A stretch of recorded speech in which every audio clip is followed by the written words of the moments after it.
तहरा से हम मांगे नहीं पुआ पका बनवा, गौरा हो हमरा तो खाली दे दो ना ध्यानवा।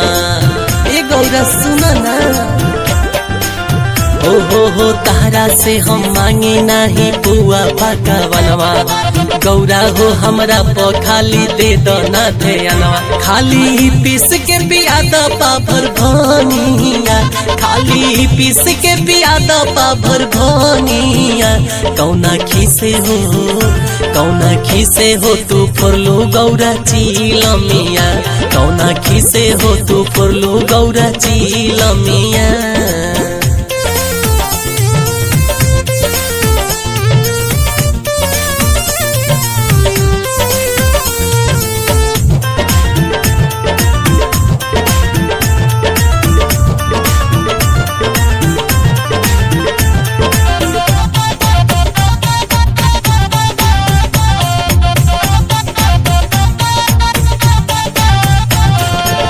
जाने लून भंगिए मोर जिए के आधार हो, निक नहीं लागे ताहर कटु व्यवहार हो।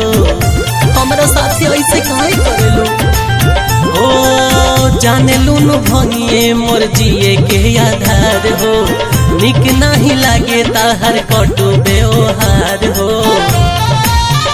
लोग कहेला हमरा के अड़ भंगिया, लोग कहेला हमरा के अड़ भंगिया।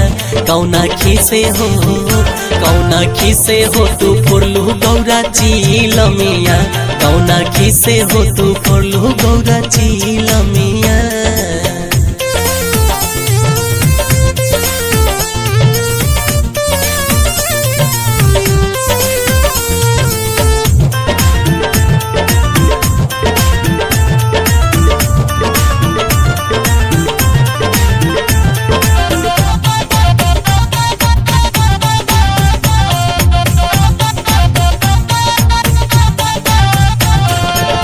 चढ़ते सावन सब सेवक लोग आई है, गोलू विकास प्रिंस भंगिया ले आई है।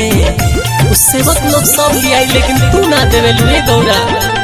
चढ़ते सावन हमार सेवक लोग आई है, गोलू विकास प्रिंस भंगिया ले आई है।